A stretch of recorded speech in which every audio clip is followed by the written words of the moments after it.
What's up, everybody? Welcome back to another episode of Inking Out Loud. I'm your host, Rob Santos. I'm joined again by my co-host, Drew McCaffrey. How's it going, everybody? And we're joined, of course, by both of our special guests returning for this book, starting with Galactic Emperor Jarrod Livingston.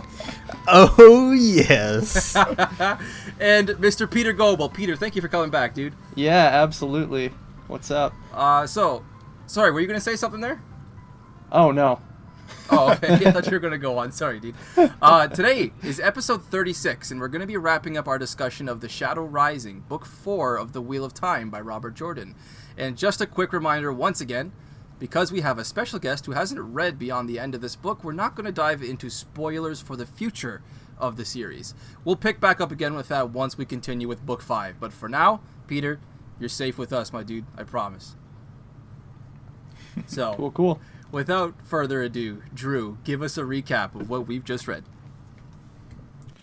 Yeah, so last week we left off with Perrin having been ambushed in the Two Rivers while out hunting Trollocs, and he and the survivors meet up with the Tinkers, with Ran and Isla and Aram and all of them, to kind of recover, and they end up heading back to Eamon's Field, where Aram breaks with the Way of the Leaf and takes up a sword. In response to the Trolloc attack, he's basically done with being a pacifist and he wants to be able to defend himself. And he kind of starts following Perrin around. And meanwhile, Perrin organizes the Two Rivers, or at least the Eamon's Field area. He has all the outlying farmers coming into town. They build fortifications, and on the eve of this giant battle, he sends Fail away, and her bargain in order to leave is that he needs to marry her. So they get married, Fail leaves, the Trollocs attack Eamon's Field. They're about to overrun the town when Fail shows back up with the Watch Hill men, and at the same time, Devon Ride sends a force up and also attacks the Trollocs from the rear, and all told there, they overwhelm the Shadowspawn, and the Two Rivers is saved. Meanwhile, in Tanchico, Elaine and Nynaeve have figured out, they're going into the Panarch's palace. When they're in there, they find the Domination Band. They run into Moghedien, and Nynaeve has an awesome showdown with her, where we see her go blow for blow with one of the Forsaken and win. And they get away with one of the seals of the Dark One's prison and the Domination Band, and Bail Domon agrees to throw the Domination Band into one of the deepest parts of the ocean. And then our last prong of this sort of trident storyline structure here is Rand and Matt and all the rest in the Aiel Waste. Rand calls a meeting of the Aiel clan chiefs at the Golden Bowl, Alcair Dal, and reveals himself as the Kara Karn. And Couladin, at the same time, this shadow jerk, also reveals that he has the dragons on his arms, and Rand tells his story about going through the glass columns in Rodian. All the clan chiefs and wise ones know who the real Kara Karn is because of that. And war breaks out among some of the clans in the Aiel, and to stop it, Rand makes it rain in the Aiel Waste. But he's not done, because Lanfear and Asmodean have been hanging around this whole time, and Asmodean has found where two extremely powerful Sa'angreal, or the access keys to them at least, are located in Rodian, and he and Rand have a final showdown there. Rand defeats him with the help of the little fat man Angreal. Lanfear shows up, shields Asmodean, and leaves him to be a teacher for Rand. And that's about where we leave off at the end of Shadow Rising, and there is a lot to happen. Yes. So, yeah, now before we get into the meat and potatoes of our, our style discussion, our characters discussion, everything that we normally like to do, before we do that, I still want to get Peter's impression of the end of this book? Peter, being our new reader, the end of the Shadow Rising. How did you find it in comparison to the Eye of the World, the Great Hunt, and the Dragon Reborn? Holy shit. a lot happens at the end of this book, and it's all awesome. The scene in the desert with both Rand and Couladin proclaiming themselves was amazing. And then we finally figure out who Asmodean is. That was fun for me. And then I mentioned, if you listen to our last podcast, that I like Nynaeve a lot. And so the scene with Moghedien was one of my favorite scenes. You asked more specifically how I thought the end of this book compared to the endings of other books. Yeah. And I think that the endings of every Wheel of Time book that I've read have been super strong. They all finish with a bang. So, Shadow Rising, I'll say that I liked the end at least better than Eye of the World, and maybe the most overall, but the last 3 books have all ended with a bang. So, I don't want to make too big a distinction there. Like, I loved the end of The Great Hunt, so... Yeah. Yeah. And it's all 3 storylines that end with a bang, too. It's not just one. Yeah. Yeah. All 3 storylines in separate places. It's amazing. This is kind of a good transition into talking about a little bit about Robert Jordan's style in this book. And how this is the first in the series that does not have a unifying conclusion. Each of the first 3 books, we see storylines diverge and then converge in time for a grand unified climax. In this book, each of the characters' storylines diverges and stays separate. We don't have a big reunion at the end like we've been used to. And that provides for what I think is one of the more impressive endings to a book, that he was able to juggle all 3 of these storylines and provide excellent conclusions to all 3. Yeah, they were cool. As you were talking about, I like that whole trident of different endings. The ending that we got for Perrin was hands down my favorite ending for a character, I think, in this whole series. Just if you're talking about contained in a single volume, Nynaeve's whole showdown with Moghedien there in Tanchico, and how the palace was shaking itself. The arrival of the Black Ajah with their Tir Angriel that creates balefire. Holy crap, everything was just so awesome. And then, of course, how can you forget the struggle between Rand al'Thor and Asmodean over the Shoaden Kal, as each of them draws half of what the great Sa Angriel can deliver. And we literally have mountains being demolished. We have the entire city of Roidion just being trashed. All these things happening more or less simultaneously, chronologically speaking, across the entirety of the world. It's just, this is why The Shadow Rising might be my favorite Wheel of Time book. It might be. It's tied between this one, I think, and maybe book 6, but I'm starting to think I'm coming down more on the book 4 side. It was absolutely incredible. Yeah, I'm with you there. For the longest time, I would have said Lord of Chaos is my favorite, but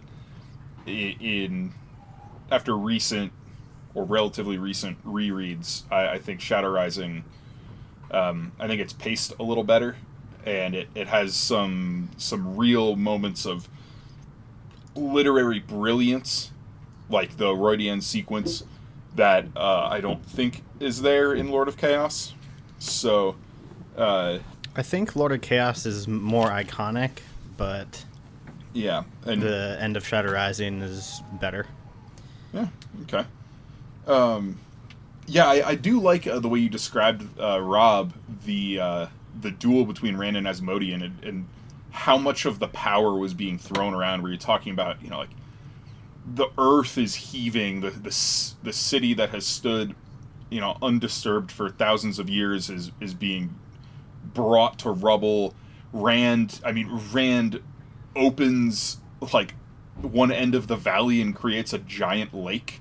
And yeah, and there are a lot of things, like ecological changes that Rand creates in the waste at the end of this book, and I think that's a really interesting and cool demonstration of his power, where it's not necessarily a destructive thing. We get to see Rand do some really cool, battle weaves and things like that, and the Shadow Spawn lightning tornado earlier in this book, and some of the stuff he does with Kalendor at the end of the last book.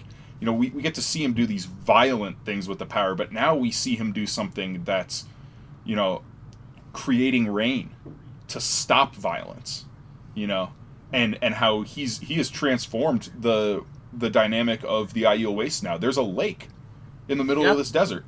And Rodion is right on the lake. Like, you have a city on the lake now. Yeah.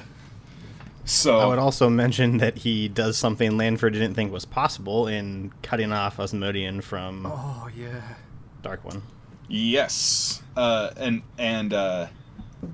I'll get into this a little more later on. I'm going to touch on some lore points there, but I do love that scene where Lanfear is just like, she shows up and she's just like, huh, did you really just do that? Like, yeah, it was pretty cool, definitely.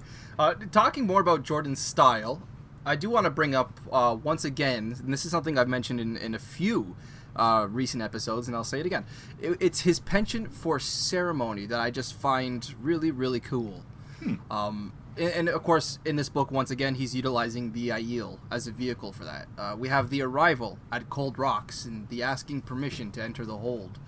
We have the entirety, pardon me, the Remember Honor ceremony with the maidens as they get him really, really drunk on the Usquai, I think it was. I found it really cool, and like the Aiel are just such a badass people that I kind of wish we had spent even more time in the Waste. I really do. What'd you guys think?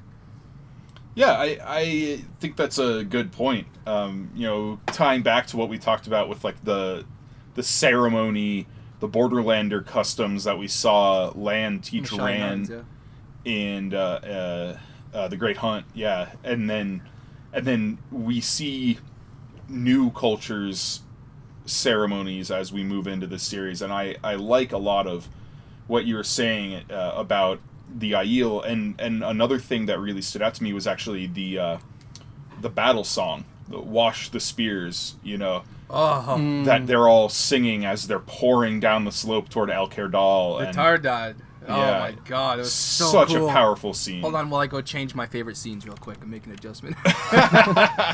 Yeah, I appreciate what you brought up there, because I think that it would have been really easy as a fantasy writer for Robert Jordan to just say, oh, they're badass desert ninja warriors, and that would have legs its own to stand on. But he's not lazy like that, so he really develops this culture with all these different subtleties that you grow to appreciate, and it's so much better than if he had just made them badass desert ninja warriors. Yeah.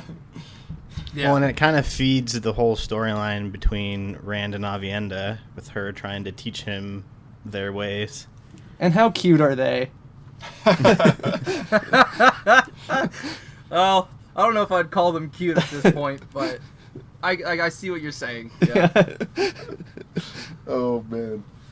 Hey, I love Aviendha. She's one of my favorites. So. She frustrated me in this book. I become more of an Aviendha fan later in the series, but in this book, I was a little frustrated with her just because she's so hell bent on rating Rand al'Thor. Oh my god. Hating Rand al'Thor. She might be pretty hell bent on that, huh? I don't know. And at this point, we don't know why. We're like, what is your hate boner for this guy? Like, why do you just... Everything he does, even the way he, breathes, the way he smiles, it just seems to piss her off.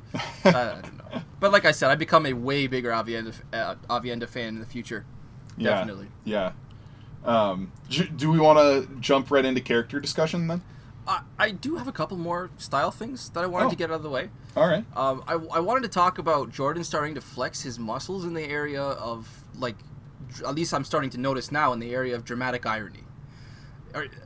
We have moments where characters act out in a way that makes no sense to the character whose point of view that we're in, but the audience still knows and understands exactly what's going on. For example, in Nynaeve and Elaine's chapters, I forget whose head we were in at that point. We were in Tanchico, and they're meeting with Eginin, who they're really whose company they're really starting to enjoy. Yeah. When Bail Domon chooses that moment to enter unannounced. Yep.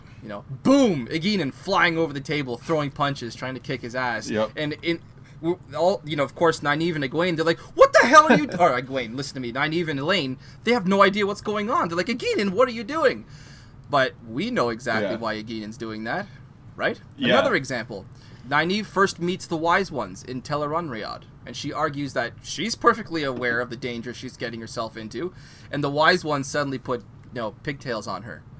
And to make sure that we get the joke, we specifically see Egwene with a hand over her mouth, fighting not to laugh. Yeah. Once again, it's a situation where we're inside the head of someone who doesn't get the joke, but that only seems to make it funnier, doesn't it? Yeah. Yeah, I agree. I think that's one of kind of the strong suits of Robert Jordan's writing throughout this series is his ability to create situational humor based on point of view. And And I will also say that specific scene with Eginin and Bail Domon, one of my favorite parts about it is that this lasting image that I have of it, like where they kind of reached this stalemate, but Eginin still manages to elbow him in the short ribs one last time. Yeah, and how Domon's apparently holding his side in a spot where they hadn't really even seen her hit him. It just must have been that fast. I did appreciate that quite a bit. I really like him as a minor side character. Yeah, the return of Deus Ex Domon. How did we forget to mention that Yep. in the last episode, right? Yep. That was literally the first note I had written down for the Shadow Rising Part 3 was, in all caps, the return of Deus Ex Domon. How did we forget? Yeah. And the last style thing that I wanted to bring up would be Jordan's battle scenes, particularly with Golden Eyes, that whole sequence near the end of the book. So we know for a fact that Mr. Jordan was a war vet. He served 2 tours in Vietnam as a helicopter gunner. We can assume that he's seen some action. Yes. And I wanted to offer something that I've always noticed about the Golden Eye sequence, something that kind of struck me as odd when I was reading it as a teenager, but could just be a bit of realism that Jordan decided to throw in there to kind of, offer something about the actual experience of being in battle. And this thing that I've noticed is that things seem to happen before you're ready for them in the battle. The battle, for example, the battle seems to be over while somehow it's still being fought. We have the most desperate part of this fight. The Trollocs fighting in among the houses. Perrin's ignoring what might be a broken leg, and he's starting to wonder, why are the women here? Why are they fighting? Who's going to get the children away? And then suddenly the little messenger appears, and he tells Perrin that Devon Ride has arrived, and they're attacking the Trollocs' rear. And though the battle is still raging, and there's men screaming, there's Trollocs dying, Perrin is suddenly he's grinning, and he's ruffling the boy's hair, and then Fael arrives, and we're kind of celebrating almost before we even know what's happening. Yeah. I've always thought that Jordan had a pretty...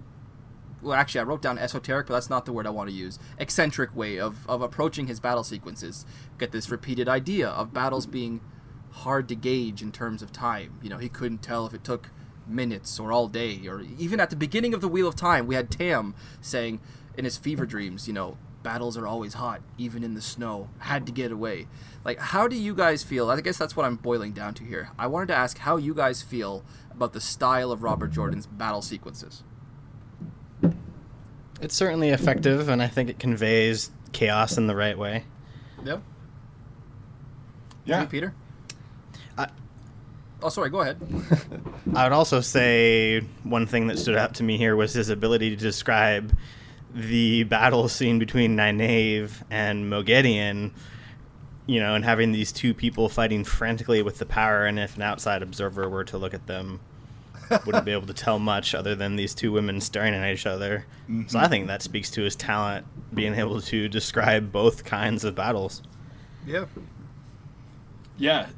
So it is, I think, an important contextual bit of information that Robert Jordan was a war vet and he did see combat. There are a couple crazy stories floating around, from various interviews he gave about his time in Vietnam, and Really? Like Oh my god! he I have to see won this. or was awarded, not won. He was awarded like a medal. I don't remember which one it was, because he was a very decorated man. He won several medals, but he was given some award for valor during his time as a helicopter gunner. A Viet Cong insurgent or something. Yeah, he was shot awarded the Sorry, go ahead. Shot an RPG at the helicopter, and Robert Jordan shot the grenade out of the air. No way. Yeah. I'm reading right here. He was awarded the Distinguished Flying Cross with Oak Leaf Cluster, the Bronze Star with V in Oak Leaf Cluster, and 2 Vietnamese Gallantry Crosses with Paul. Yeah. Damn. That's some cool stuff, man. But yeah, so guy. you can really see, I think, how his firsthand experience with war and with death creeps into his writing, because he does a good job of showing how the horror of battle can harm people. We see it with Aram in this book, where that was tough.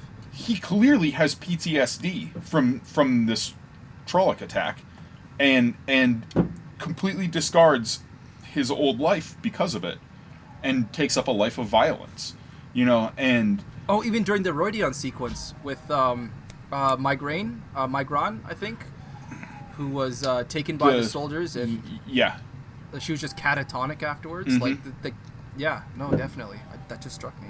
Yeah, and so he demonstrates really well, I think, just what it means to be courageous in war. With the attack on Eamon's Field and the actions of the women, and how, you have these descriptions of, like, the teenage girls in there, like, taking down a Trolloc, like, 3-on-1 and Bone things like that. Coffin lifted up by her hair. Yeah. Her throat was about to be slit. I think it was Alspet Luhan that took that one down, or maybe Marin I love Aldir. the imagery of the women fighting alongside the men as well. That was so cool. Yeah. I think he does a good job giving us the different camera angles we need, if that makes any sense. Like, we kind of get... I'm thinking of Eamon's Field in particular, that we get some of the bird's eye view pictures from what's going on with the roof and on the roofs and the Trollocs approaching, and then we get the close-ups that you were mentioning so well happening throughout the village. Yeah, and it's Superb. impressive that he manages to give us that without breaking us from the close third-person point of view.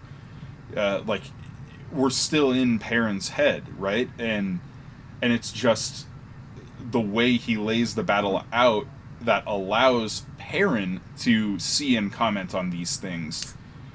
And then, because we're in Perrin's point of view, he can play with the suspense of, the battle elsewhere on other, sides of Eamon's Field, to the point where when this messenger boy, is running up and in the midst of all this chaos and killing, we're wondering as readers, what is going on here with the messenger boy? And then he comes back and we find out it's Devon Ride, they're here. And, and so if he wrote this battle from an omniscient perspective, he couldn't use that sort of tension. He couldn't build that mystery in the middle of the battle, because an omniscient narrator knows the Devon Ride men are there, whereas Perrin Ibarra does not. So. Yeah. So that was the end of my style points that I wanted to discuss. You guys want to get into our characters now? Yeah. Heck yes. So obviously we start with Rand al'Thor. How do you start with anybody else? Right? Yeah. So, and I didn't actually, believe it or not, despite how much Rand went through and how much he has changed during the course of this book, I really didn't write down a whole lot to discuss on the front of Rand al'Thor, just because I think a lot of it kind of stands on its own. I mean, one thing I did want to bring up was that Rand had a moment that I enjoyed seeing where he was remarkably innocent and I wrote down almost childlike. And it was directly after this Aiel ceremony with Remember Honor and the maidens getting him drunk, and they're tickling him and they're He's giggling as he's getting put to bed, and then we're in his head directly afterwards, and he's thinking about something that Melaine had almost let slip when she was. He was thinking, what was Melaine planning to lay in order to make him know their blood for his? How could laying something make him decide he was Aiel? And then he thinks, lay a trap, maybe? Fool! She wouldn't say right out she means to lay a trap. What sort of things do you lay? And then he thinks, hens lay eggs. And he starts giggling softly. And it said he's too tired for questions now. And I love how nonsensical and stupid his thought process went there, because as he's getting more and more exhausted, we are still seeing glimpses of this wide-eyed, overwhelmed sheep herder from a backwater village in the Two Rivers. I do appreciate these moments while we still get them. Yeah, it's cool in this book because so much of Rand's early character conflict was whether or not he was going to accept his duty as the Dragon Reborn, the responsibility that he has toward the world as this prophesied figure. And now we see him finally having accepted it, and now he needs to learn how to be a leader. And I don't know, it's cool to see his progression going from dealing with the High Lords in Tyr, where he has to be a very specific type of ruler to keep them in line, and then going to the Aiel, where it is much more built on a relationships of mutual respect between the clan chiefs and the wise ones and things like that. And so Rand is learning different styles of leadership in this book. And different styles of fighting, too. We see him taking sword lessons from Lan, and then we see him getting taught the spear by Ruark. That was a really cool scene, wasn't it? And learning how to fight hand-to-hand as well with both Ruark and Lan. Oh, that's so cool. So, Anything else, Randall Thor? I just really liked Rand's character progression in this book the most out of any of the four so far. I think by a long shot. I like Rand for the most part through the first 3 books, but it's really in the Shadow Rising that he becomes one of my favorite characters. Agreed. I would agree that he grew on me quite a bit in the Shadow Rising. I like in this part of the book the way he kind of flirts with Avienda, even though she's always glowering at him. I guess I feel like we see it more in this part of the book that Rand is so bad at politics that he's almost good. Yeah. It's kind of like a poker player who doesn't know the rules and is kicking your ass. Like when he's talking about what he experienced in Roydian, which is, a total no-no, but that's how the clan chiefs knew who it was. I mean, one of my favorite lines in this whole book, maybe my favorite line in the series so far, is the from Ruark, Rand is the Karakarn, and the light help us all. Yeah. Yeah, that's the truth. Well, it's funny you brought that up, Peter. In our Great Hunt episodes, we talked a little bit about that same phenomenon at Barthanes' manor, when Rand is so insistent on not playing the game of houses that he inadvertently is like an expert at the game of houses. Yeah, even Barthanes is left like, I had no idea you were so deep in the great game. Yeah, give me lots to think about. It almost makes you sympathize with the wise ones rolling their eyes at him. Yeah. Oh, and blatantly, I sympathize with the wise ones on several times throughout the course of this book. Yeah. Definitely. And on the topic of the wise ones, I just want to throw a quick shout out to Sienna, the unsung hero of the Dreamwalkers. Yes. We only meet her for a little bit before she's, taken down by a drag car, which is like one of the worst ways to go. But I liked her. She was fun. Can I have a confession to make about Sienna? I actually totally forgot she was a person. I thought, I swear to God, this whole time I thought like the fourth of the wise ones that they meet there at Cheander was Sorlia. For the longest time, I assumed it was Sorlia. So when I was going back to the audiobook, I kept hearing Sienna, and I was like, who the heck is Sienna? So I went and read it up, and I was like, oh, I forgot about her. Yeah, that's my point. Like, everybody thinks of when you say wise ones, you think of Bear, Amis, Mullane, and Soralia. Yeah. You don't think of Sienna, but she is there, and she's important in this book. Definitely is. Yeah, she was crap. She was one who had spoken directly to Couladin, and like I think she was one that straight up said, "I would deny you the chance to go in." Yeah. To Roydion. Mm-hmm. You know, like she was definitely a vital player in this book, and she's just obviously coming from me. Like I just admitted, she's just so criminally unknown. Yeah. Yeah. So yeah, that's pretty much everything I wanted about Randolph Thor. Anything else? Yeah, I have nothing else to really add about Rand. Let's move to Perrin. Perrin and Fael, there's a lot to talk about here. Because I actually have less to talk. Well, less to bitch about. I'll be honest, less to bitch about. The ring is on the finger. The collar is around the neck, so to speak. Yeah, when I was reading through this, I took a picture of the page where that happens and sent it to Drew and said R.I.P. Perrin. Yeah. Yeah, it's... No, like I had a lot to complain about on the Perrin front during our first episodes in this book, and now I'm really starting to dig like this part of the story. You know, Perrin himself, I will say, is still kind of infuriatingly stubborn. He's rude to the Aes Sedai.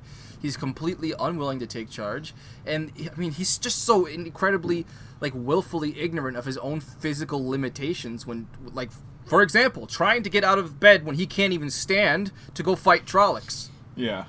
Like, he still has a beautiful journey in this book, do not get me wrong. And it's great. It was absolutely awesome to see Emond's Field get the help that we want it to get. It was awesome. But Perrin was just like, I'm just like, dude, come on. Sleep for like an hour. Just do it. Listen to your wife. I can't believe, like, throughout the first 2 episodes in this book, part 1 and part 2, I was bitching about Fael. For almost the entirety of this third part, I was rooting for Fael. I was like, oh my god. This poor chick. Like, let's listen to your wife, Perrin. Oh my god. How about you guys? Yeah, I like Fael mostly in the last third of the book here. And like I said on earlier episodes, I have a different perspective on her overall, knowing that she was originally written as a 15-year-old girl. You know, like it becomes a lot harder for me to judge her as harshly as I might have. And when taken into context of her age, she's actually quite savvy and mature in a lot of ways, Especially with how she handles Perrin in the later parts of this book. So, yeah, taking a lot of... Sorry, go ahead, Peter. Oh, I didn't love the way she leverages the marriage, though. yeah, that is fair. I would have rather that just happen out of love than out of, something like that. Yeah, I was deciding on whether or not I wanted to write down a point about that. I'm glad you brought it up. I decided not to write a point about it, but I thank you for bringing that up because I was a little kind of off-put, I guess I'll say, by that. The fact that she just used it as, oh, okay, you want me to go, I'll agree to doing that if you marry me. Like, obviously he's going to agree to that because he wants, like, she's just using his, like, unrivaled, unquestionable love for her to get that ring on her finger or that ribbon on his neck or whatever, however they do it in the 2 rivers. Yeah. Jarrod, I want to hear... Yeah. I want to hear Jared's opinion here on Perrin, because Perrin's your favorite character, right? Perrin is my favorite character. What I loved the most about this sequence is all the little scenes where he is trying not to be a leader and ends up being a leader. Like when all these people are coming to him with all of these different issues, and he's like thinking, why can't these people handle it? Why can't they go to the mayor? And he just kind of falls into it by default. It kind of reminds me of Matt sometimes, where he's trying not to be a hero and falls into it. Yeah. Well, and that's that Taviran, at work with Perrin. The pattern kind of weaving him into a leadership role. I'm really interested in his relationship with Aram as well, and how he now feels responsible for him in a way. Yeah. Yeah. Which he should. I mean, I don't know if I fully agree with that. I mean, Aram does make his own choice. It's not... Yeah. like I see where that mentality comes from, because it is Perrin's influence, his repeated influence on that particular caravan of the traveling people, that gives Aram the social context for making a decision to abandon the way of the leaf. It's seeing Perrin's innate violence that drives him toward it. But I'm a little uncomfortable with the idea of saying Aram is Perrin's responsibility. No, I think that Aram, for more or less, is Perrin's responsibility, because Perrin had already repeatedly been driving home that idea into Aram's head again and again previously, before he even lost his whole caravan, or his family members, that hey, the way of the leaf is not going to save you. It's not going to save you from the Trollocs, and it's not going to save you in life. The failure of the way of the leaf kind of left Aram just stranded, completely at sea. He was just helpless there. As you said, as we saw, he was catatonic, and I guess Perrin's whole way of life is doing violence and picking up arms to protect your loved ones. That was kind of the only shore that Aram could see at that point. That's obviously where he swam to. But I do think that Perrin really has a lot to consider, and he has a lot of responsibility in the way of Aram, because of how vehemently he had been driving that point. What about the scene with I'm spacing on the name, Isla, I think Isla, it is. Yeah, When Isla, right? when she's devastated coming down the stairs, seeing Aram holding a sword, and Perrin basically tells her to deal with it.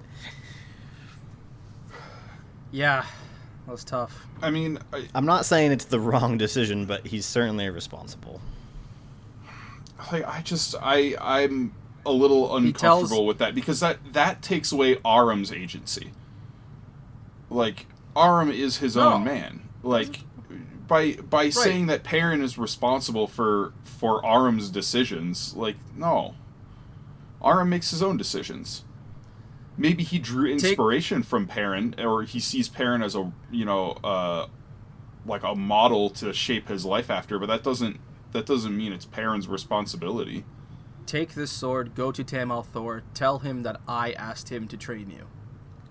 Well, sure, Perrin ends up taking some responsibility, because that's just the kind of person Perrin is. But I don't think I don't think the idea that there's a difference between Perrin saying I will step in and help you, and saying Perrin must step in and help him. Saying that's he fair. Is Perrin's responsibility versus Perrin offering, his help. Yeah, I agree with you, Drew. I think just because Perrin influenced Aram's beliefs, that doesn't necessarily make Aram his responsibility. Mm-hmm. Before the fact or after the fact? After the fact. Yeah. Aram is still his own person. He can still make his own decisions, and... Yeah, he can. Yeah, yeah. So, I don't know. And I will say, I have always had kind of a weird... I didn't love how Aram and Perrin interact with each other, even from the very beginning in Eye of the World. There was always something in that dynamic that bothered me. And I think that's exacerbated in this when Aram picks up the sword. So... And I can't really explain what it is about it. Just there's something there that always bothered me. I agree with that. Again, I remember feeling tension between the two of them in Eye of the World, and and at that point it was almost more like they felt like rivals, and there's a bit of a different dynamic here, but there's still something uncomfortable about the way that they communicate. Yeah. Yeah, but before we get off of Perrin, I do want to bring up Loyal, since he's right there with Perrin in his whole, sure. his whole journey there in the Two Rivers. I wanted to say how much I loved the scene where Loyal is returning to Emmons Field and he's carrying Gaul and he's running through the woods. Yeah. And everyone sees him and they're all shouting his name and they're smiling and they're egging him on. We have Perrin laughing, saying, "Run, Loyal, run!" You know, the knowledge that Loyal has been carrying Gaul for literally days at this point, I love that big old teddy bear of And an outpacing Ogier. Trollocs. Yeah, what a nice moment. I wrote down so bloody wholesome.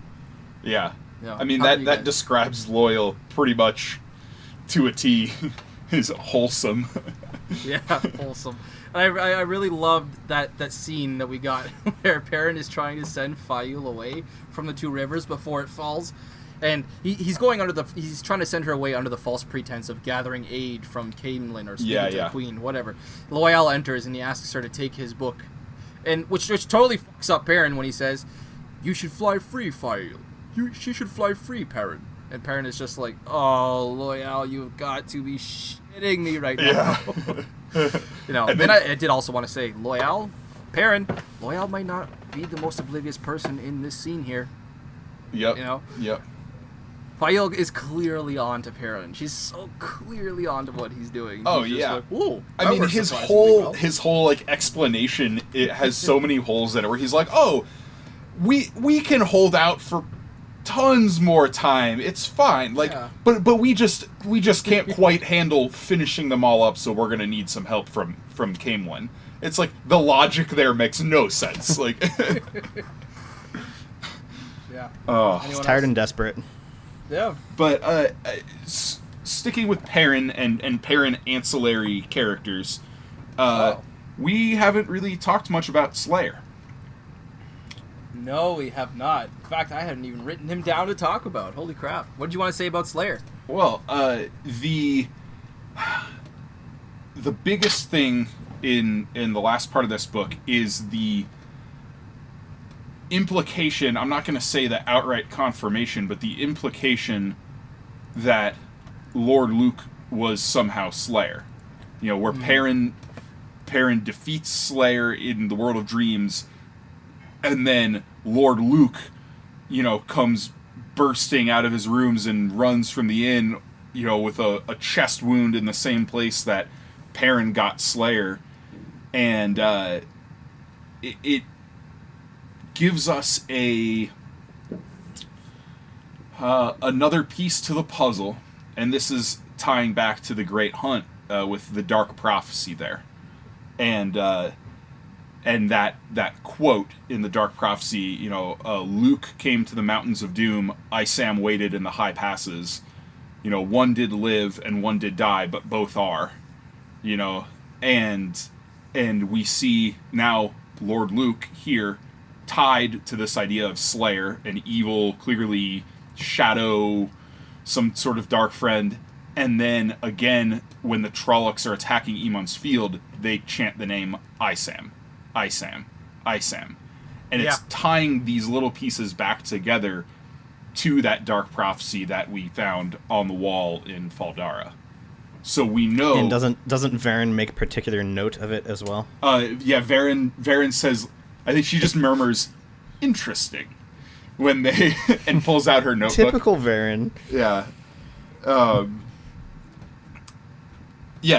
line is just, "Interesting," Varen murmured. I think in Perrin's head, he thought, well, interesting isn't the word that I would use to describe that, but okay. Yeah. You know, I guess we'll go with that. Oh, but I did want to bring that up with Slayer, because he's a new player in the Shadow Rising, but the groundwork was laid out for him clear back in the Great Hunt. So. Yep. And this just goes to show a little more, you know, Rob, we talked with Craig from the Legendarium on our Dragon Reborn episodes about... We did.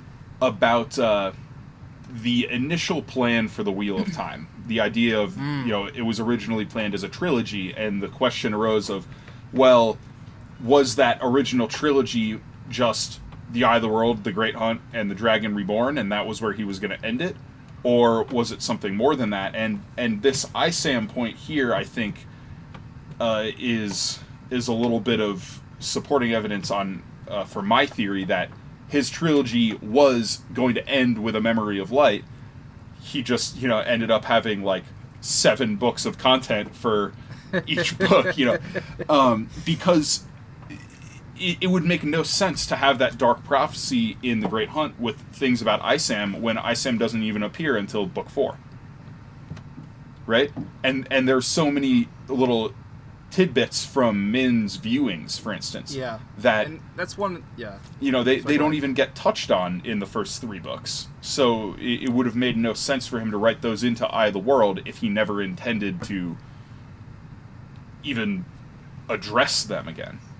Yeah, and something you had said during our Great Hunt episodes, now that I'm recalling it, is that pretty much everything during that Dark Prophecy did get addressed in the Great Hunt, with the exception of Luke and Isam. And I think there was one more thing. Death, Summer Burn, right? Yep, and Summer Shall Burn, yeah. Yeah, Summer Shall Burn, yeah. Yeah, I might be persuaded to get on board with that ideology. So, okay. As for minor characters, don't forget about Ordith feeling cheated. Yeah. Ordith. Oh. Everything That about guy. Everything about the White Cloaks and the people involved with the White Cloaks in this book is just so infuriating. Mm-hmm. Like, friggin' Dane Bornhold and Jarrett Bayar, like, ugh. Ordith. And then we have Jaikum Couladin and Tanchiko. Yep. Everything Oh, going on with him. and we have our first official linking, tying Jaikum Couladin back to the name Bors. He's addressed as Bors. Yeah, Leandrin shows up and addresses yeah, him and as interestingly, so in that scene, there is something that like makes the logistics of the Dark Friend social tough to grapple with, because while the Dark Friend social happened in the Great Hunt, like in the timeline, Leandrin was with Swan Sanche's cohort traveling north from Tarvalon. She doesn't know how to travel, and she couldn't have traveled anyway because they were on a boat. How did Leandrin get to the Dark Friend social? We know there was like a physical location. I'm telling you, man, I think that was happening in a dream shard. No, because Ingtar had to leave Faldara for weeks to go on a hunt, so he could go off to the Dark Friend social. Maybe he was already on a hunt, and he just happened to get summoned to the Dark Friend social at the same time. And the other thing is Depends that on the exact timing of the social. That Baalzamon loves to visit his subjects in their dreams. He loves to do that. Yes, but that was so.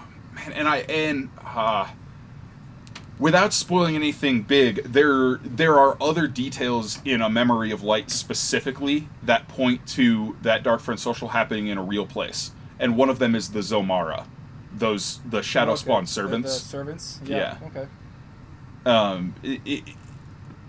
It might just be one of these things we have to write off as like, well, Robert Jordan didn't quite have everything fully fleshed out at that early juncture, but it's strange. Also have to consider the possibility that maybe she knew him as Bors before that Dark Friend social, and she wasn't at the Dark Friend social. Well, she was, because she specifically tells him, like, do you remember a meeting where Baalzamon showed us? Yeah, that's right. These images. Yeah. Okay. So fair enough.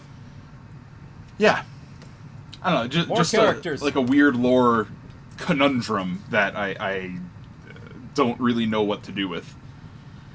But yeah, as far as other characters, we haven't touched really on Elaine and Nynaeve much here. Yeah. I want to just kick off by saying Nynaeve's awesome, and she's so cool and such a badass. She beat one of the Forsaken heads up. No surprise, no ambush. Like, that was just straight up, like, head to head, one power strength versus one power strength, and she won. And then throwdown. Yeah. And even better than that, earlier in the book, she straight up threw off compulsion. Wait. She defeated Moghedien's compulsion. No, she didn't. Yeah, she did. because Moghedien, like, tells her, you will forget this. And she overrides that compulsion and she remembers her. Nynaeve struggles with it at a couple of points where she's like, Oh. Okay. and You're right, but then again, it was Morgedian's face that triggered that memory in the first place. but Maybe she if had hadn't seen been, Morgedian's face, she might not have ever remembered that. yeah, but that's still like, she still defeated the Weave. Oh yeah, I mean it's no less impressive. Well, I mean are you shitting me facing down Mogedian, the Forsaken, head to head in a throwdown like that? Well, no, I'm she talking about the dressed. compulsion Awesome. Weave. And the fact that she threw overcame off the compulsion. compulsion. Yeah, And there so, were residual traces of a compulsion that Mogedian tried to use on her as soon as they started fighting, right? Mhm. Like the first weave that Mogedian strikes out, lashes out at Nynaeve with is compulsion. And Yeah. you know, I think Nynaeve manages to slice that weave out of the air, but there's still that residual effect, those residual kind of ghosts of feelings of worship and devotion. Yep. You know, like that's a dangerous, deadly weave, and it is impressive to counter it in any form. Yeah, and that just goes to show like what kind of inner strength Nynaeve has. Oh yeah. So Yeah.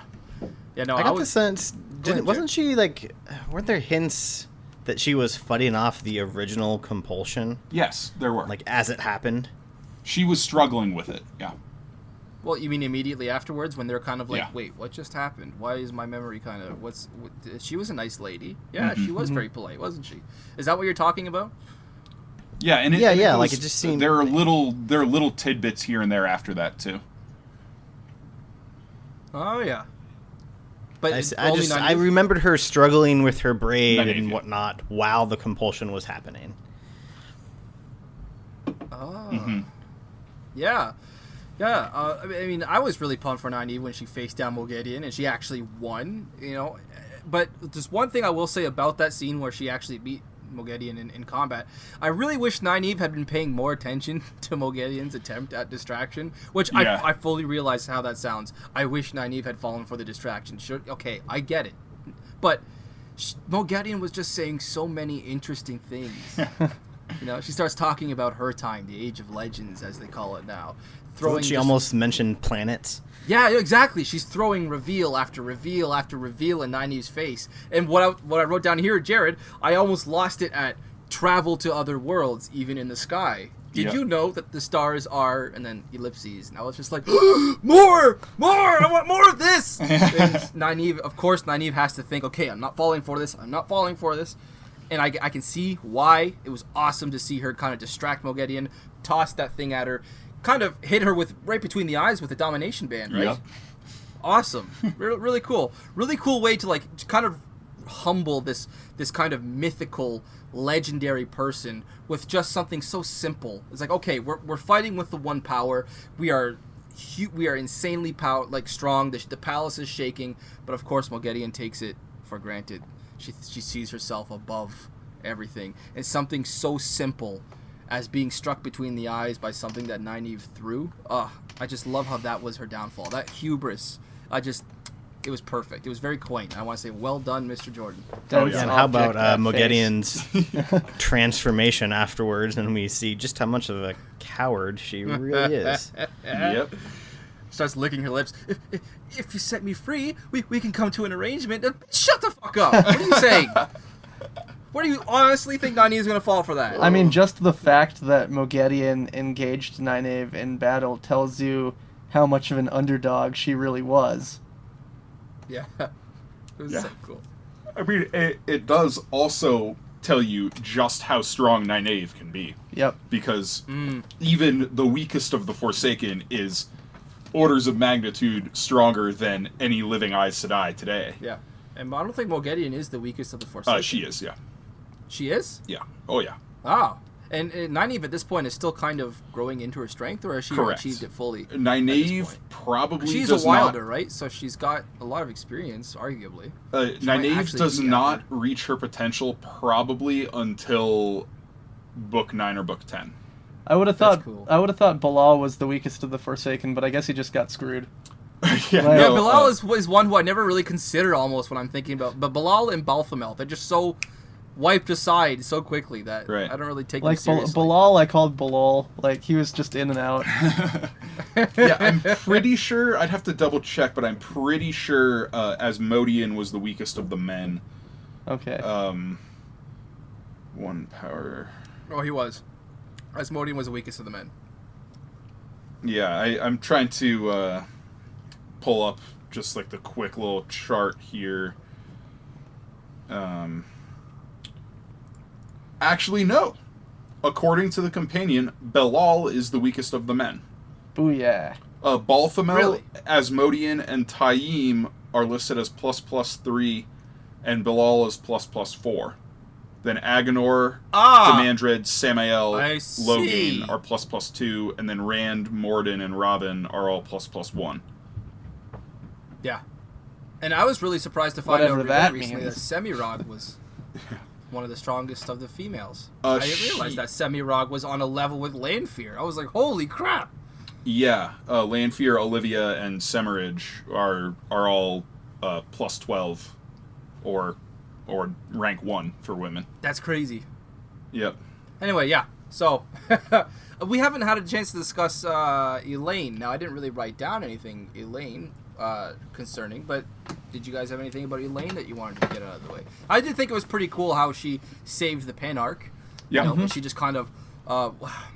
Tamila, I think it was Tamila, who was, you know, had her captured and had her at her mercy. Yeah. She just came in and just mopped the floor with Yeah. Tamila. Yeah, there isn't a whole ton with Elaine in the back half of this book. I think most of the interesting character stuff happens on board the Seafolk ship, and then when they first get to Tanchico, like when she gets a little sloppy drunk. Yeah. But you know, I like Elaine. This is one of my favorite books for her.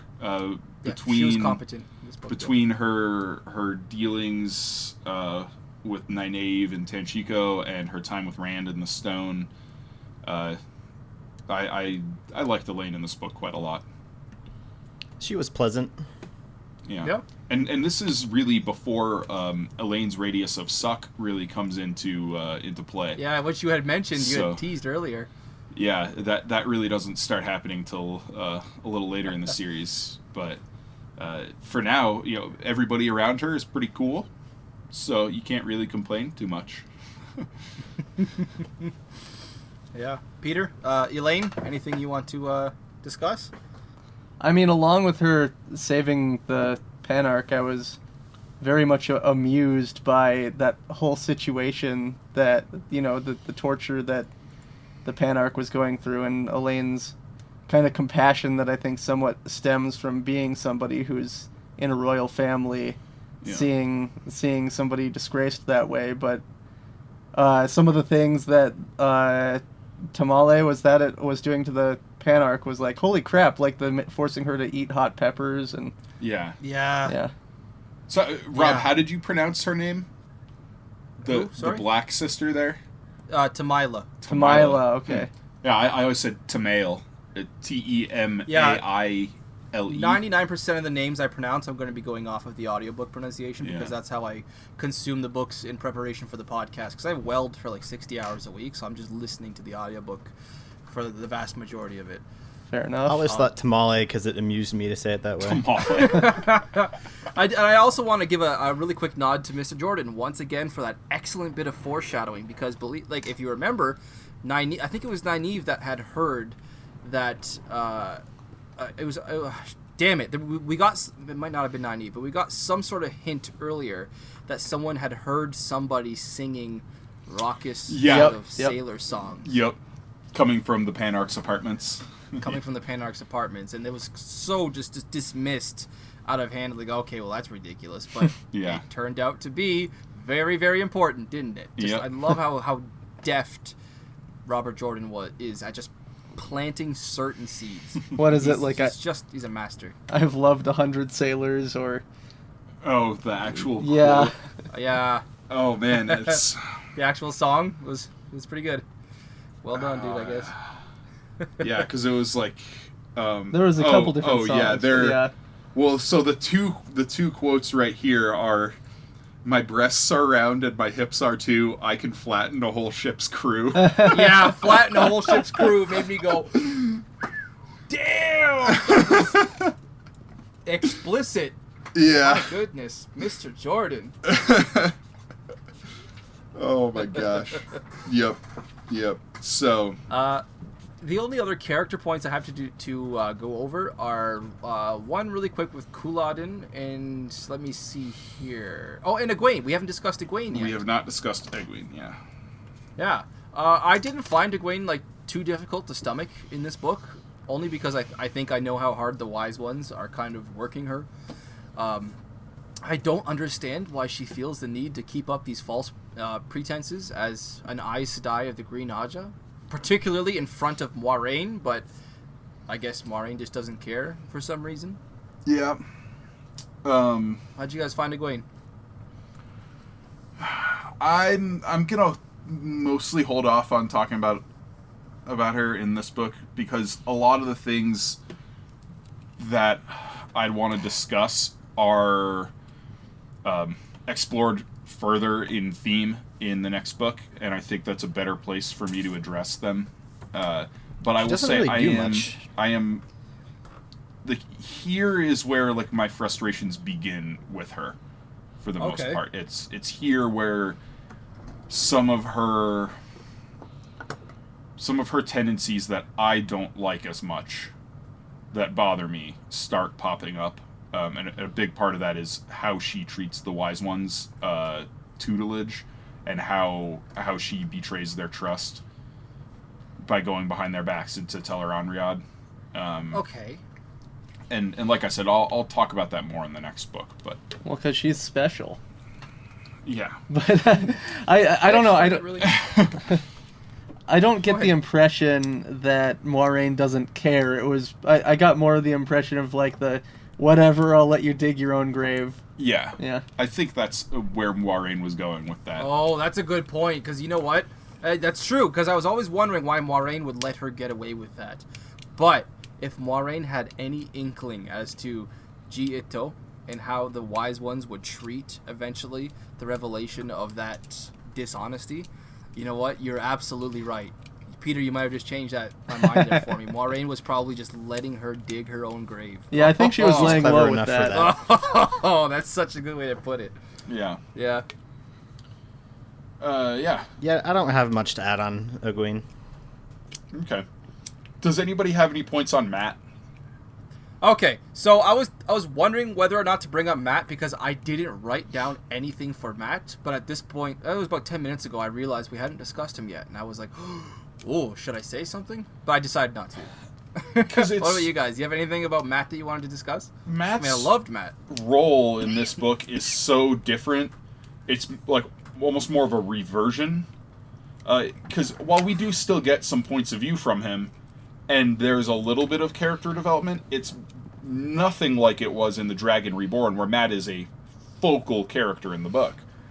In Shadow Rising now, he's kind of back in Rand's shadow and doesn't have a whole ton of agency, doesn't make many choices for himself, especially after Roydion. He's just kind of tagging along. We still get some fun scenes with him, of course. We get to, see his luck at play and the acquiring the hat and things like that. I figured you'd want to discuss the shit out of Matt in this episode, because there are so many things that happen to Matt in this book that become important later. But then again, I suppose we might not want to discuss those. Again, most of those things happened earlier in the books, where we talked about them on the first and second episodes. Like That's Matt true. going through the Redstone doorways and being hanged and things like that. In this part of the book, Matt's just kind of there. Damn. His job at the end of this book is to flip a coin a couple of times and then have it slip out of his fingers and roll down the slope of Alcair Dal, and Yeah. Oh, that reminds me. There was something that I wanted to bring up with regards to Alcair Dal and the way Rand makes water at the end there, and that was one of my favorite small moments from the end of this book is when everyone. It's either when they meet at Cold Rock's Hold or Alcair Dal, but I think it's Alcair Dal, when the chieftains get together, and one of the old chieftains, like, in spite of the, again, cataclysmic events that are unfolding, he wants to talk about water. Yeah. And Was it's that just Han? like, I think that was no, Han. the Tomanel. Yeah. I do like that. He's like, well, we're all here. We might as well talk about water. yeah. Yeah. On that exact subject, this is one of my miscellaneous thoughts, because I have a whole page of miscellaneous thoughts that I still wanted to bring up, / questions for Drew that don't have to do with spoilers, don't worry. But this is exactly one of my miscellaneous thoughts. Ruark says to Rand in chapter 57, he says, if two Aiel from different clans meet, they discuss water. And I thought, okay, I would love to see that actually take place somewhere, somehow. Could you imagine it? Here's the scene. I'm going to set the scene for you. We have Aiel 1 and Aiel 2. And Aiel 1 says, so, water. That stuff's pretty good, eh? And Aiel 2 goes, oh, fuck yeah, bro, that shit's the best. And then Aiel 1 says, I know, man, it's so wet and stuff. And then in walks Aiel man number 3, who looks at the first two and he says, so how about grazing? That's pretty cool, right? Yeah. Because that's what 3 Aiel talk about when they get together. It's water and grazing. I love the thought of that actually happening. How much is there to discuss about water? Oh, there is tons. Yeah. I'm sure they can find a lot to talk about discussing. Take it away, water. Peter. Have you And- been to Cold Rocks? Oh my god, it's so good over there.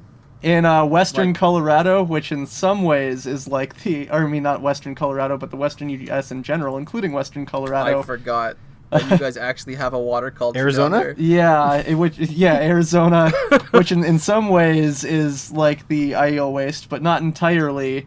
Water politics is a huge issue, and water rights and water lawyers.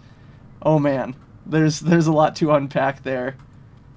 Water rights can be What? incredibly valuable. Oh yeah.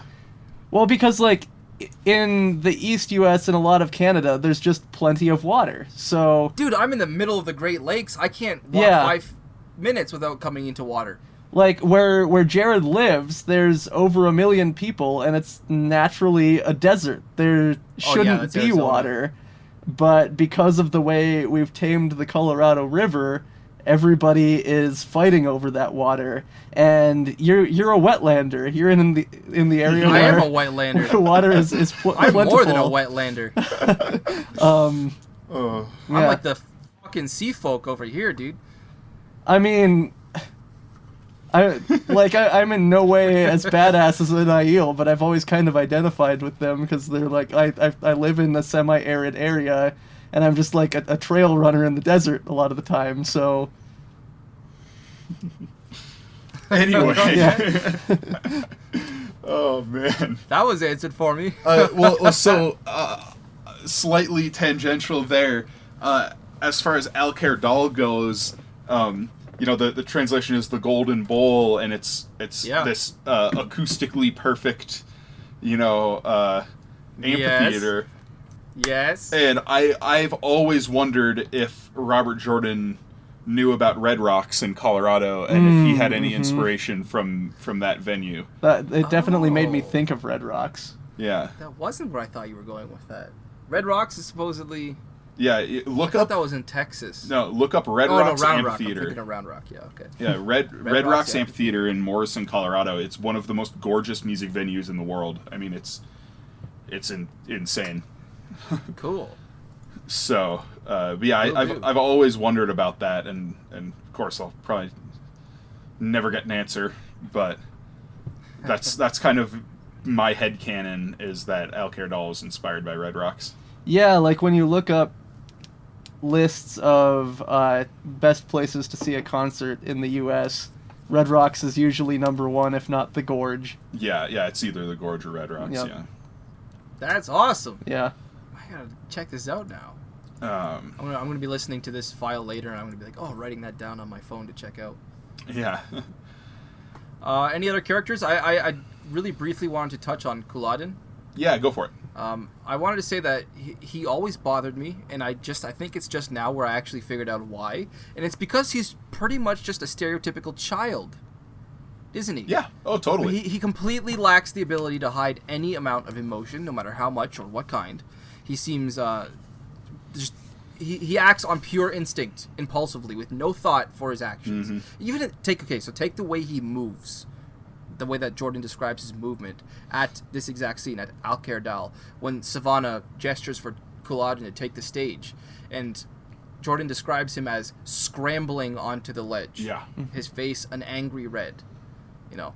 I just thought, yeah, okay. So this guy is very childish. He's not very indicative, or he's not very just like representative of the Aiel culture and their whole kind of grave formality and everything.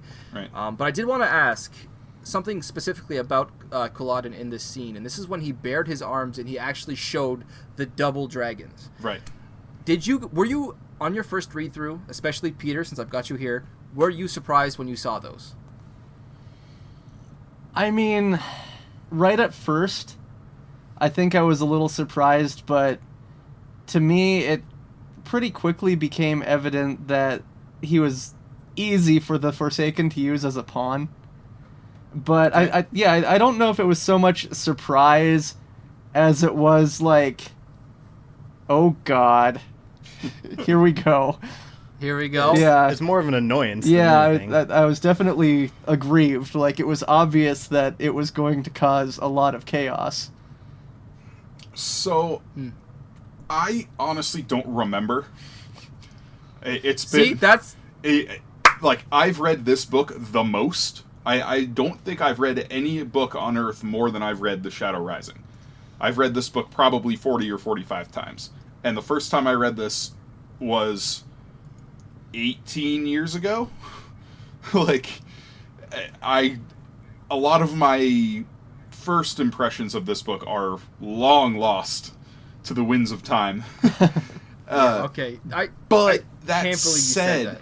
That said, I think my vague impression of it is that I was not surprised, and I think it was because they were told Savannah and the Shadow arrived before dawn. And reading that the first time, I was like, "Oh, I see where this is going." That they arrived at dawn, but I think it was one of the clan chiefs that said, I think it might have been actually Han who said, for some reason they even traveled through the night. Yeah. It was like, I see. Yeah, I think that tipped me off, and so it felt more like an inevitability. Because, Well, yeah, I mean, I think he had Sorry, the dragons for a while too, because isn't there a scene earlier when he like clutches his forearms as if he's about to reveal them? Yeah, it's specifically there's one scene where Asmodean Jason Natiel goes off with Couladin while they're traveling to Cold Rock's Hold, and then it's only after that Couladin and the Shadow break off. He got the dragons on the trip to Cold Rocks. I can't believe I didn't notice that. I've read this book so many times and I didn't notice that. Yeah. I'm going to be looking out for that from now on. But the whole reason I asked Drew is because when I wrote down this point, when I thought to ask this question, I said, the only reason I ask is because I don't actually remember if I was surprised or not. I was about 12 years old, 13 years old when I read this book for the first time. I get the impression that I wasn't surprised, but I don't know why, because I definitely at that age would not have picked up on that very, very subtle hint of them having traveled through the night. I definitely would not have picked up on that back then, but I don't specifically recall being surprised, and I cannot figure out why. So yeah, ancillary to Couladin, though, just want to point out we've now met Savannah, and talk about my all-time least favorite Wheel of Time characters. Savannah is near the top of that list, if not at the top. Wow. So when you say your least favorite Wheel of Time character, do you mean you hate her as a person, or you just hate how she was written? I hate her as a person. So she was written well, you might be willing to say? It's just a despicable person? Yeah, I don't know if I would say outright that there were any characters Robert Jordan wrote poorly. He's a great writer of characters. Yeah, and I think it just speaks to his talent that he can write a character. Oh, that's a really good idea. Whom I hate so much. With our own, eventually, to say sometime, our own most despised characters in this series. Oh yeah, that would be something Oh, we of do course. maybe for like a Wheel of Time recap episode. Paddin Fane is just going to be at the top of everybody's list, right? No, he probably won't be on mine. He's really interesting. Wow, really? Yeah, but jumping away from that topic because here there be spoilers. Yeah. With Savannah though, I just think it's incredible how Robert Jordan managed to tell you everything you need to know about her in like 3 pages. You know, Yeah. yeah, Good point. where she is contemptible, like Couladin is contemptible, but in very different ways. Like Couladin is a toddler, whereas Yeah. Savannah is just vain. You know, Yeah. and yeah. Great combo. Yeah, perfect. Yeah. Match made in hell. I want to just touch really quickly on like a small bit of lore. Obviously, I'm not going to do much of a deep dive on this because I don't want to spoil things for Peter. But just Okay. this one thing, I addressed it back in, I think, our second Eye of the World episode, and I'll touch on it again here with the black cables that Rand cuts. Oh, yeah. On you Asmodean. mentioned that. Okay. They are his protection from the taint and his connection to the Dark One. The black cord that Balsamon had back at the end of Eye of the World was not the same thing. That was his connection to the true power. So there are only a couple of points where these like cords and cables show up, and it's just important to differentiate them because Rand in Eye of the World does not separate Baalzamon Ishamael from the Dark One's protection. He only does that at the end of the Dragon Reborn, just before he kills him. No, so I would ask what the difference is then between the true power and the Dark One. Is the true power not just the essence of the Dark One? Is it not the same thing? So I don't want to go too much into this for fear of spoilers, but the true that's a good power is point, the yeah. essence of the Dark One. Yes. Yeah. Okay. All right. Good point. So I guess going forward with my with some just miscellaneous impressions and questions for Drew. Actually, I'll see what I have as a question for Drew before we go. Oh, okay. Perfect. Found one. So Eginin, we see in this volume she's learned that the Suldam can be controlled by the Adom. Yes. Right? Like she considers the scale of ramifications that has for the Shan-Chan Empire as a whole. My question is, we know that the girls in Shan-Chan who are born with the spark are found and made into Damane. But Yes. how do they find Suldam without also making them Damane? Oh man, I'm trying to remember because this was a long time fandom argument, and I'm trying to remember or if we even got a conclusive answer from Team Jordan Okay, so on it. at least Because validates my there question. is I know I'm not asking a good much question. detail around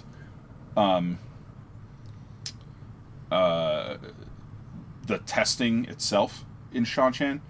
There are a couple of points where characters make reference of like, oh, I remember when I was younger and the Suldam came through and all the girls would take turns trying the bracelet on to see if they could, do whatever. But Okay. that to me is like,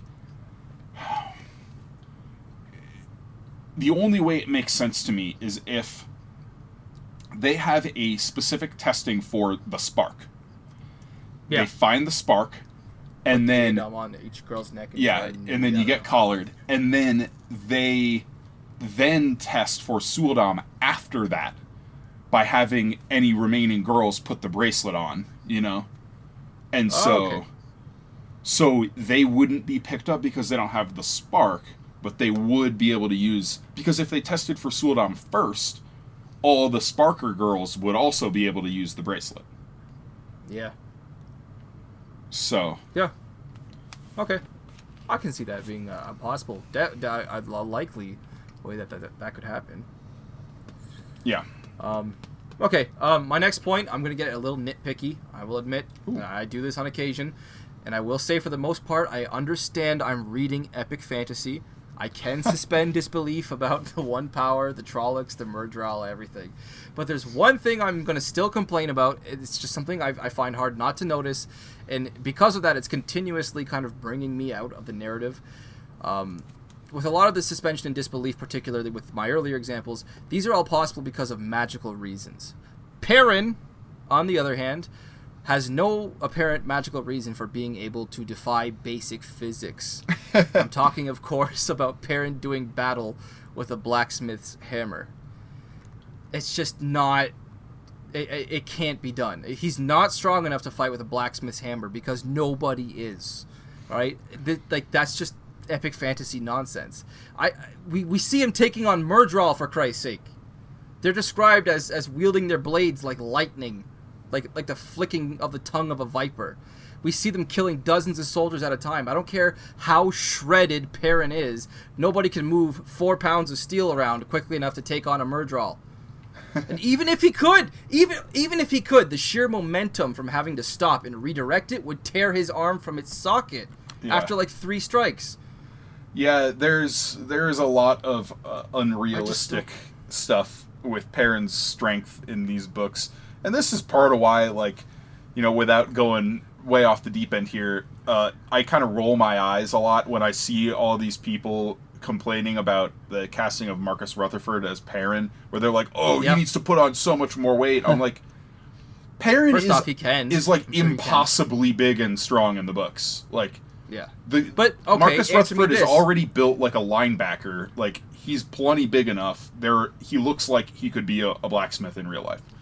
Like, but during our episodes on The Dragon Reborn, you and Craig were arguing against me when I said there's no way Perrin could just pick up a chair and break it like that. He's not that strong. No. It's like matchsticks. And you were like, of course he could. Adrenaline could do a whole lot of crazy things. I didn't say that. Did I? Didn't you? I don't think I did. Sure I always was like annoyed by that scene. Like, but like maybe the only way that scene makes sense to me is if it was like a really shoddily made chair.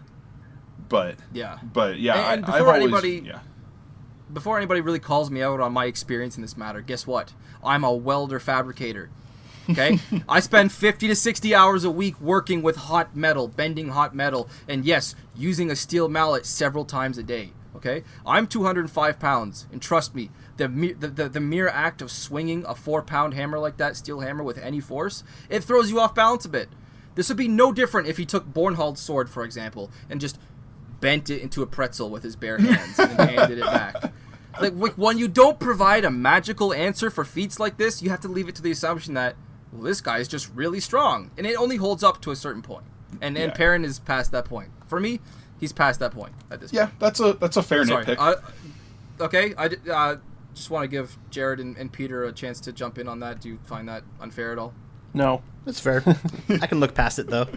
Yeah? Sweet. Okay. I want to get, before we dive into, like, you know, our 3 favorite scenes and stuff, I want to talk to Peter here, and I want to get some of Peter's predictions for where he thinks this series is going. Oh, good grief. Oh, yeah. Okay, we're doing that now. Well, we talked about the Dark Friends social, and I think the Forsaken are going to have a social at some point. I think that's a fair expectation. And then I think, Asmodean's going to get murdered, and there's going to be a big mystery behind it. Saying, like, Knife of Dreams. Oh, gee, how does he figure that like, out? Peter definitely hasn't heard anything about the series before this. I don't know, maybe another Forsaken kills him, like Eeny, Meeny, Mindy, Grandal. Okay, but let's get to, stop reading now. Let's get to the things that haven't been spoiled over my I'm kind of a unique person in that I've heard people talking about Wheel of Time for years before I ever even picked up a book, but there is a lot that I don't know. There's a lot I don't know. I'll start with the obvious prediction.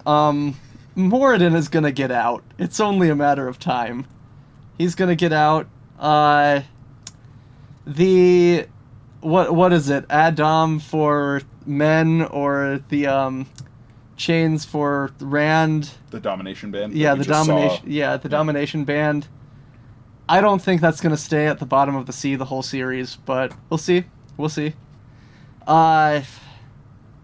One smaller thing that I very well could be wrong about is I think at some point, for whatever reason, Egwene's gonna want Rand back.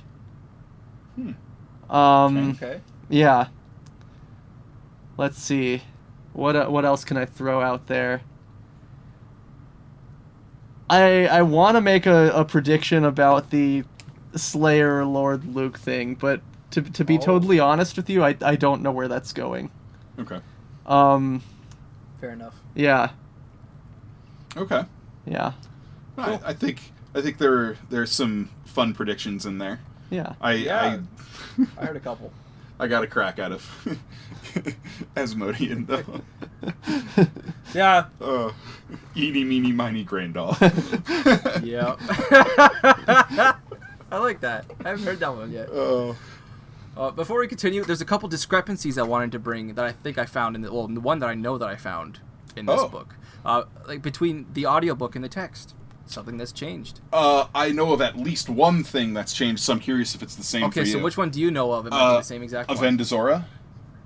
No, actually, what is this one? In the original text, and I assume in the audiobook, Avendazora during Rand's fight with Asmodean is only like slightly damaged, like broken branches, but then... Yeah, it's a single broken branch. Yeah, and then early in the Fires of Heaven, it's described as burnt. And so he went back and changed the text. And now in the text, Avendazora goes up like a torch. Holy crap. Yeah, it goes up like a torch in the ebook. Yeah. Damn. Well, now I'm really curious what this other one is. This other one is, in chapter 47, I highlighted this specifically, in the audiobook. It's from Swan Sanche's point of view. I think it's... Oh my gosh, we didn't talk about the tower breaking. Oh, how did I completely forget about that? Oh. Yeah. Well, we'll have plenty more time to talk about that on future episodes. Yeah, so in chapter 47, the Truth of a Viewing, I think it's called. Yep. Swan Sanche is looking at a small message that she had received from Warren.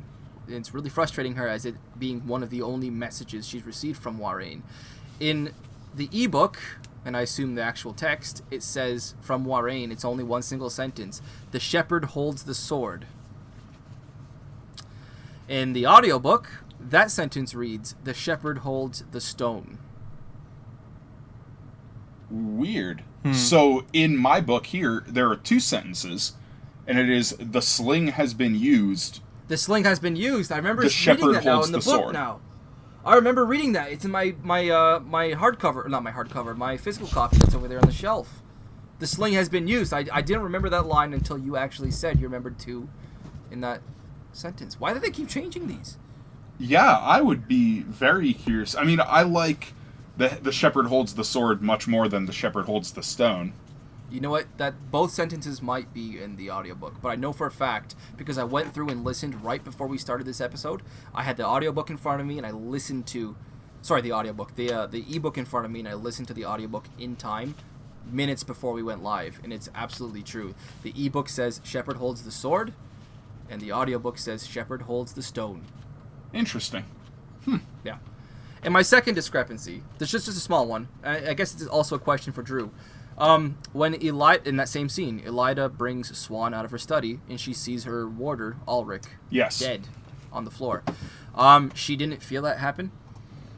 So, Robert Jordan has addressed this.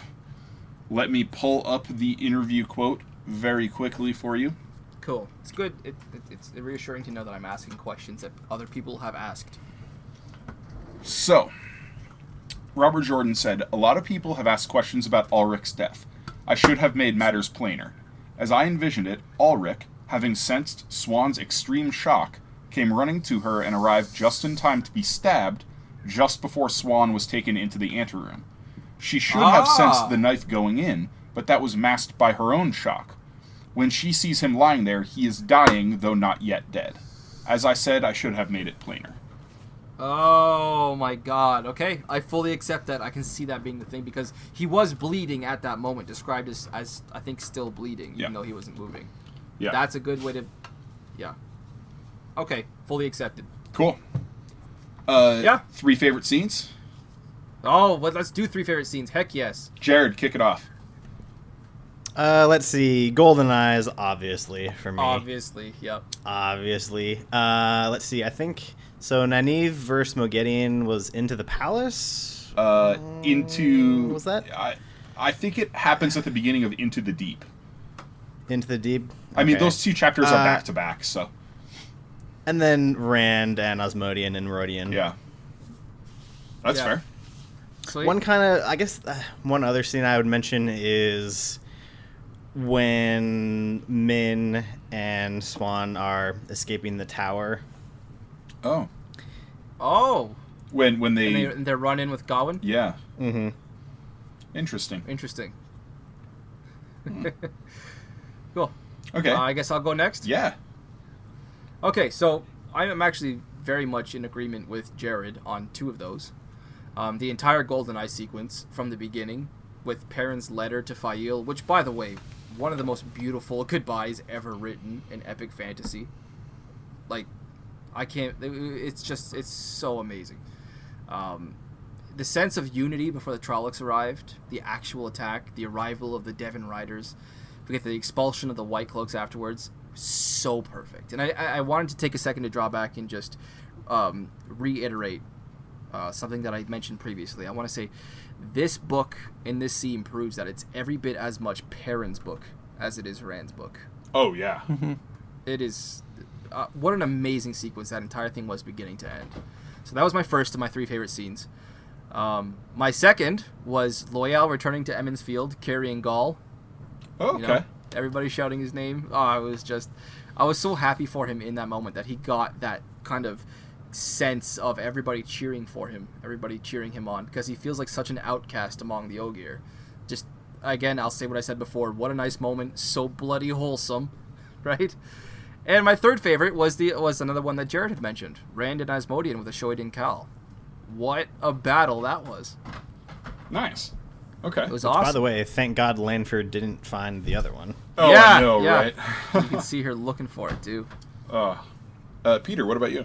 All right, so one that I might add is I want to piggyback on the expulsion of the White Cloaks, because I also just remember the way I felt with their just extreme hypocrisy and cowardice when they refused to fight for Emon's Field, and just how pissed I was.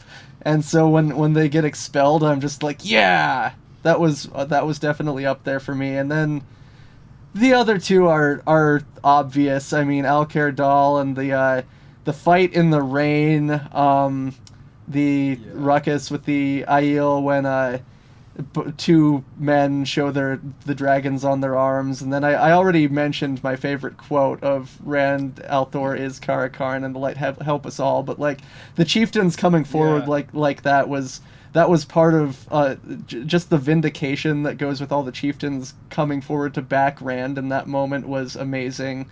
And then the other one, if you've been paying attention to the podcasts, you know me, I like Nynaeve. I loved the scene with her and Moghedien.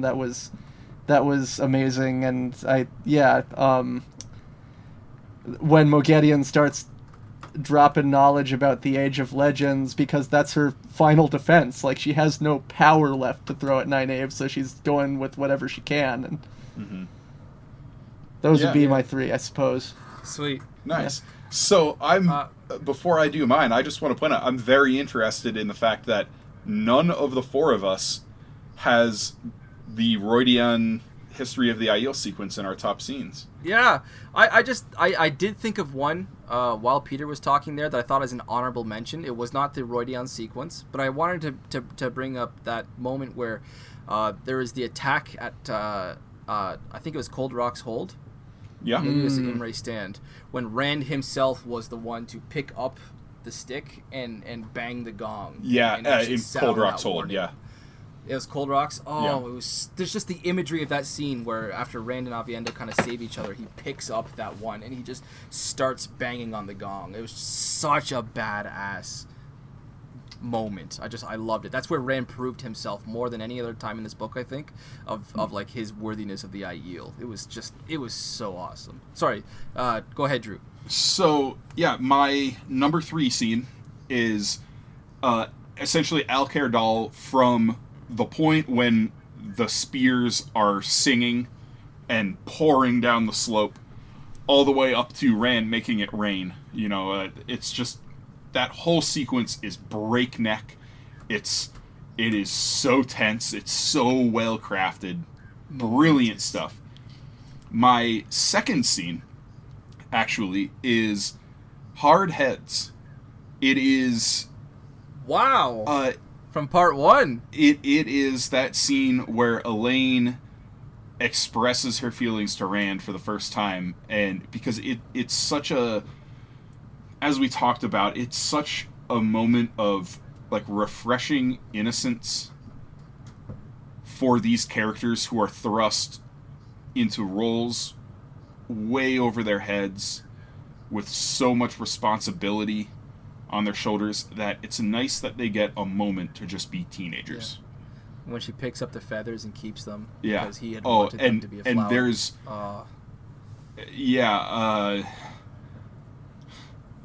I'll revisit that scene a few books down the road too, because there's there's another aspect to it that I can't talk about with Peter here, but my favorite scene in this book, and this is one of my probably top 5 favorite scenes in the entire series, is the Stone Stands. Oh, how did I forget about that scene? I mean, Rand, everything from when Rand walks out of his apartments into a scene of madness where there's like dead defenders everywhere and there's a Murdral and Rand's just like, try me. And he just wrecks the Fade. That like scene? Oh, and then leading up to Rand, as I've mentioned a couple of times, it's like one of my favorite weaves, and I wish we got to see it used again later on, is the like shadow spawn seeking lightning tornado, like so cool. And then and then we get Rand in all of his glory there, coming up against the ceiling of what he can do, and discovering that, you know, he can't just treat every situation like he has a hammer and it's a nail to be driven in, and he fails to resurrect the young girl. Yeah, thank you for bringing that up so much, because that was something I'd forgotten to talk about. I had written to talk about for part 1, I think, and totally forgot until now. In that scene, the Stone Stands, Rand al'Thor proved himself to be one of the most badass epic fantasy characters of all time. All time. I'll be honest, I thought we were doing top 3 scenes from this part of the book, but... Same. My favorite 3, I think, all came in the last part. Yeah, I think my favorite 3 were all in the last third, yeah. The way we've been doing it is like top 3 scenes for the whole book. That's fair. At the end of our... Because we didn't do top 3 scenes for part 2 or part 1. But yeah. So those are my top 3. But before we go into the final draft, does anybody have any kind of final thoughts you want to jump in with? One question I had to ask you regarding something that happened in Rand's dreams. Oh. He meets Lanfear in his dreams, and there's a figure that showed up in Rand's dream who berates Lanfear for playing around with Rand in the pool. I always thought that was Asmodean. And it did confuse me, before you correct me, Drew, it did confuse me because she seems to be like contemptuous of Asmodean at the end of the book, though perhaps I guess I kind of passed that off as, you know, Asmodean's totally exhausted, he's no threat. But then the figure mentions something about playing puppeteer to a queen, or controlling the strings of a queen, and I was like, oh, hello, Ravine. Yeah. But my question is, well, first off, Lanfear actually asks him, she says to him, had I not hauled you out of your hole, you would still be hiding, waiting to snatch a few scraps. What is she talking about? Okay. Ravine was in a hole? Could she be talking about the boar? That is Asmodean. That is Asmodean. Yeah. Okay. Yeah. And that was, once again, like, another piece of my now debunked theory about Couladin, that he was just like hiding in this little podunk town in Cairhien, and Lanfear was like, "No, you're gonna help me." But yeah, she basically like commandeered Asmodean into helping her on her little Aiel Waste quest, and then he piggybacked off that when he realized, oh wait a second, there's a Couladin call access key out here. Oh man, here's my chance. Okay. Yeah. Because where I went forward with that, like what I extrapolated from that, I was thinking, was she okay? So if this is Ravine, then like Ravine was in the hole. Could she be talking about the boar? And I realized that sounds ridiculous, but when you consider that she was the person who actually opened it in the first place, I thought, oh, maybe it's not that ridiculous. But then later, at Alcaerdal, you know, when Pandemonium explodes and Rand flees to stop Asmodeum, she tells him right before he does, I knew he would give himself away coming into your dreams. Yeah. And Rand was already talking about Asmodeum in that moment, so I was like, oh, okay. So I guess there's a little bit of a theory debunked. Yeah, that was definitely Asmodean. So that's all I have to talk about, and that's everything I have to say about The Shadow Rising Part 3. Jarrod, Peter? I would just say, in general, I mean, if the first 3 books got me interested in the Wheel of Time, this one, I would say, got me addicted. I haven't known many people who have read the Wheel of Time that read through Shadow Rising and then just said, that's it. Yeah. I do know a few Totally people agree. who have read Beyond Shadow Rising, but not the whole series. I But know one. I don't think I know anyone other than me who has stopped after the Shadow Rising, and I haven't stopped. I just haven't picked up the 5th book yet. Right. Yeah. Yeah. I have a cousin who's 1 day older than me who made it to book 6, and then he stopped. That's madness. I know, right? It's in like the middle of the best stretch of the series. Right? Yeah. But so I only have one kind of final thing to talk about, and that is just to glow about the quality of this book. If you were to sit me down and, you know, like lock me in a room until I list out my like 10 favorite books of all time, this is number 1. Holy. Like, it's there's definitely a little bit of nostalgia coming into play there. I don't think it's the best written book I've ever read, but it is very well written. But it is just so good. There is so much packed into this. So many brilliant ideas Robert Jordan came up with and executed on the page. It's just, like I said, I have not read any other book on this earth more than I've read The Shadow Rising. I'm on my 4th copy of this book because I've read them into pieces. Like, it is simply my favorite book of all time. So, sorry, it's all downhill from here, guys. But stay tuned. Well, I Yeah, think we'll see mine what might happens be when we 4 get to or like 6. the back half of the 6 is Stormlight great, too. Archive or something like that. But There's so much more to discuss with Sanderson too. In the yeah, future. yeah. Oh, my goodness. But yeah, so on that note, though, shall we head into the final draft? Heck yes. Rob, do you want to kick us off? Sure. So I am drinking another IPA today from Market Brewing Company. I'm not sure exactly where they're based, but I'm pretty sure it's somewhat local, so it'll be in Ontario somewhere. This is an IPA. It's very, very, very hazy, very unfiltered, lots of sediment, 7% ABV though, so it's nice and strong. This is called, it's got a big orange can here. Oh, sorry, before I tell you what the name is, I was thinking about Loyal when I bought this one, and how much of a big old teddy bear he is. And I bought this one. This one here is called Bear Hug. Nice. I like it. And it was awesome. I mean, I've had 2 of them in this episode, and I'm slurring my words like a motherfucker. So that speaks to its strength right there. So All right. you guys take it away, man. Jarrod, do you have anything today? I have the same thing that I had in part 1, which is Hop Valley Citrus Mistress. Ooh, Citrus Mistress. it's a great name. Pale ale, grapefruit. Oh, yeah. Very nice. It's good. Sweet. Yeah. So what I am drinking is a nut brown ale from Crow Hop Brewing Company in Loveland, Colorado. It's not as nutty as you would expect for a nut brown ale. It's actually very creamy, very smooth, a little like fuller bodied than I expected from a brown ale. It's almost like more like a porter, but not as roasty. But this is my ode to Rand al'Thor. It is called Big Water. Nice. Big water? Big Water. Nice. Because Rand made it rain. I like it. Yeah, he did make it rain. And made a lake. Making it rain and made a lake. That's what I thought you were referencing there. The lake at Roidion. Yeah. So. Nice. And Peter's been drinking the same thing as I am. Right. I didn't bring a beer myself this time. I'm sorry. That's good, though. It's good enough for two. Oh, well, you'll never be invited back. Okay. Yeah. Why? Oh, man, if we had that rule in place, we would have, like, no guests ever. Damn. I drank a Mountain Dew earlier today. It reminded me of the Mountains of Mist. I don't know. Oh, there you go. Just BS my way through my homework. Is Drew's themed beer streak ever going to be broken? I'm keeping up with it. I don't know.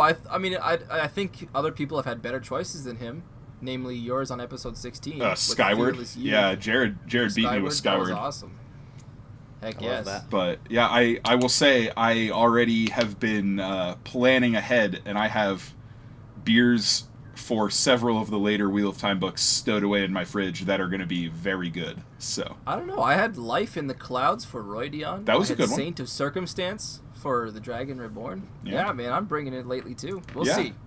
I'm gonna. yeah, you've been on a little bit of a streak yourself. For a while, you were just Heck doing yes. like whiskey or Captain Morgan or something, but you've Yeah. been finding some good beers to bring I'm in. probably gonna do a lot more of that in the future. Let me tell you. But yeah, so I think that that's going to be a wrap for episode 36, covering the last part of the Shadow Rising.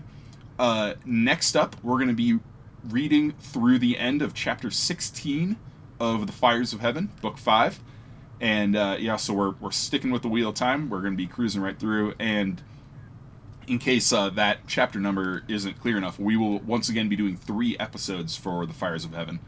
And we'll have some new guests, some returning guests back on for those episodes. So we're definitely looking forward to that. And, as always, if you're appreciating our content, if you want to support us, help us pay for our hosting and pay for Pat and Danny's hard work that they put in here. And Jarrod is working on a website for us as well. We want to be able to pay these people the money they're worth, and right now this is all coming out of our pocket, so any kind of support on Patreon would help us out a ton. It's patreon.com/inkingoutloud. For Jarrod, Danny, and Pat. Yeah. And so, as always, I am your host, Drew McCaffrey, and with me is my co-host, Rob Santos. Yeah. And, what was it? Galactic Emperor Jarrod Livingston? I don't know how Galactic I feel about Emperor Jarrod Livingston. Sorry. Perfect. His Eminence Still keeping Jarrod this Livingston. up. I don't know how I'm going to top that one on the next episode. I'm sure you'll think of something. And our esteemed meteorologist, Peter Goebel. Why, thank you. I thought my salutation following the Galactic Emperor was going to be weak, but I can deal with that. This is a running joke that we've had with Jarrod for a while. God, I had to keep it going, although I don't know how to raise the bar for you. Yeah, I mean, it's been fun, and I can't wait to see how wrong I am about the future of the Wheel of Time. Oh, it's going to be great, and I'm sure we'll have you back on for some future episodes. Yeah. So, Yes! as always, thanks for listening, and we'll catch you next time. See you guys. Bye, everybody.